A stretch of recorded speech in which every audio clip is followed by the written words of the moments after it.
பார்க்க போகிற ரெசிபி செட்டிநாடு முட்டை கிரேவி.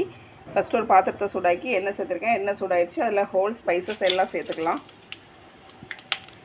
ஒரு ஸ்பூன் தனியா, ஒரு ஸ்பூன் மிளகு, ஒரு ஸ்பூன் சீரகம், 6 காஞ்ச வத்தல், கருவேப்பிலை துருவி வச்ச தேங்காய் சேர்த்து வைக்கலாம். பொன்னிறமாக ஆகி வதங்கின பிறகு பேஸ்ட் பண்ணி எடுத்துக்கலாம். ஒரு ஸ்பூன் எண்ணெய் சேர்த்து சூடாக்கியிருக்கேன். அதில் ஒரு ஸ்பூன் சோம்பு சேர்த்துக்கலாம். இதில் ஒன்றும் பாதியமாக அரைச்சி வச்ச 2 பெரிய வெங்காயம் சேர்த்துக்கலாம்.